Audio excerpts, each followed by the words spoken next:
कभी सोचा है कि एक किताब यानी भारत का संविधान अरबों लोगों की जिंदगी को कैसे दिशा देता है? देखिए, ये सिर्फ नियमों की एक लिस्ट नहीं है, बल्कि ये उन वादों का एक दस्तावेज है जो भारत अपने हर एक नागरिक से करता है। तो आज हम इन्हीं वादों को यानी हमारे मौलिक अधिकारों को करीब से जानने वाले हैं। तो सवाल उठता है कि ये वादे हैं क्या? वो कौन सी बुनियादी गारंटीज हैं जिन्हें सरकारें भी नहीं छीन सकती? हमारा भारतीय संविधान इन्हीं सब सवालों का जवाब देता है अपने 6 मौलिक अधिकारों के जरिए। ये रहे वो 6 मौलिक अधिकार। इनको ऐसे समझिए जैसे ये एक मजबूत इमारत की नींव है जिसके ऊपर हमारे पूरे लोकतंत्र का ढांचा खड़ा है, समानता से लेकर स्वतंत्रता तक। चलिए एक एक करके इन सबको अच्छे से समझते हैं। तो हमारी यात्रा शुरू होती है समानता के अधिकार से। ये सिर्फ पहला अधिकार नहीं है, बल्कि ये वो बेस है, वो बुनियाद है जिस पर बाकी सभी अधिकार टिके हैं। सोचिए, उस आज़ादी का भी क्या फायदा अगर सब लोग बराबर ही ना हो, है ना? इसका मतलब बहुत सीधा और साफ है। कानून की नज़र में हर कोई एक बराबर है, चाहे कोई अमीर हो या गरीब, किसी भी जाति या धर्म का हो। ये अधिकार धर्म, जाति, लिंग या जन्म की जगह के आधार पर किसी भी तरह के भेदभाव पर सीधी रोक लगाता है। अच्छा, समानता के बाद क्या आता है? स्वतंत्रता। ये अधिकार हमें वो आज़ादी देता है जो किसी भी जीवंत और एक्टिव लोकतंत्र के लिए बहुत ज़रूरी है। ये हमारी आवाज़ का और हमारी अपनी पसंद का अधिकार है। ज़रा सोचकर देखिए, अगर बोलने की ही आज़ादी न हो तो जिंदगी कैसी होगी? यही अधिकार हमें खुद को एक्सप्रेस करने, अपनी राय रखने और बिना किसी डर के देश में कहीं भी आने जाने की ताकत देता है। तो इसके तहत हमें बोलने और अपने विचार रखने की पूरी आज़ादी मिलती है। हम शांति से इकट्ठा हो सकते हैं, अपनी एसोसिएशन बना सकते हैं और देश में कहीं भी बस सकते हैं। और सबसे ज़रूरी बात, ये हमारे जीवन और हमारी व्यक्तिगत स्वतंत्रता की गारंटी देता है, जिसे कोई भी इतनी आसानी से छीन नहीं सकता।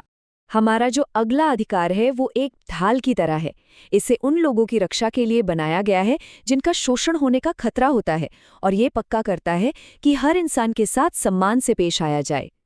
इस अधिकार का सार है मानवीय गरिमा, मतलब ह्यूमन डिग्निटी।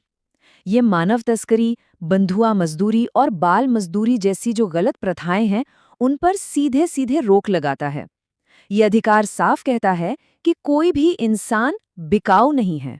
ये हमें 3 लेवल पर सुरक्षा देता है। पहला, ये इंसानों की खरीद फरोख्त पर रोक लगाता है। दूसरा, ये किसी से भी जबरदस्ती काम करवाने को एक अपराध बनाता है। और तीसरा, ये हमारे बच्चों को खतरनाक कामों से दूर रखता है। सच में ये एक बहुत ही शक्तिशाली सुरक्षा कवच है।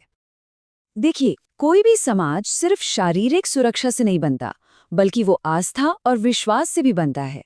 हमारा चौथा मौलिक अधिकार इसी आध्यात्मिक स्वतंत्रता को पक्का करता है। ये अधिकार हर भारतीय को अपनी अंतरात्मा की आवाज़ सुनने की पूरी आज़ादी देता है। कोई भी किसी भी धर्म को मान सकता है, उसका पालन कर सकता है, या फिर किसी भी धर्म को ना मानने के लिए भी आज़ाद है।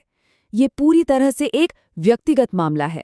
अधिकार सिर्फ एक व्यक्ति के लिए नहीं होते, वो पूरी समुदाय की भी रक्षा करते हैं। हमारा 5वां अधिकार भारत की जो विविधता है, जो डाइवर्सिटी है, उसे सहेजने का काम करता है, खासतौर पर अल्पसंख्यक समुदायों के लिए। ये अधिकार पक्का करता है कि भारत की सांस्कृतिक विविधता हमेशा जिंदा रहे।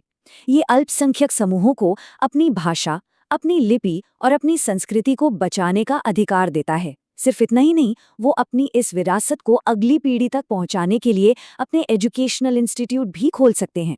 और अब हम उस अधिकार पर आते हैं जिसे डॉक्टर B.R. अम्बेडकर ने संविधान की आत्मा और हृदय कहा था। ये वो मास्टर की है जो बाकी सभी अधिकारों को असलियत बनाती है। इसके बिना बाकी सारे अधिकार सिर्फ कागज पर लिखे वादे रह जाते। इस नंबर को याद रखिएगा, 32, अनुच्छेद 32। ये सिर्फ एक नंबर नहीं है, बल्कि हर नागरिक के हाथ में एक बहुत शक्तिशाली औजार है जो ये पक्का करता है कि उनके अधिकारों को कोई छीन न सके। तो इसका मतलब क्या है? मतलब ये है कि अगर सरकार या कोई और आपके किसी भी मौलिक अधिकार का उल्लंघन करता है, तो सीधे सुप्रीम कोर्ट या हाई कोर्ट का दरवाजा खटखटाया जा सकता है। यही अधिकार है जो वादों को हकीकत में बदलता है। ये न्याय का दरवाजा खटखटाने का अधिकार है। तो ये हैं हमारे 6 मौलिक अधिकार। ये कोई अलग अलग वादे नहीं हैं, बल्कि ये सब एक दूसरे से जुड़े हुए हैं। ये सब मिलकर एक ऐसा सुरक्षा कवच बनाते हैं जो हर भारतीय नागरिक के लिए न्याय, आज़ादी और सम्मान पक्का करता है। तो हम आपको एक सवाल के साथ छोड़कर जा रहे हैं। अगर ये अधिकार संविधान का एक वादा है, तो इस वादे को जिंदा रखने की जिम्मेदारी आखिर है किसकी? क्या सिर्फ अदालतों की या फिर हम सबकी? इस पर सोचिएगा जरूर।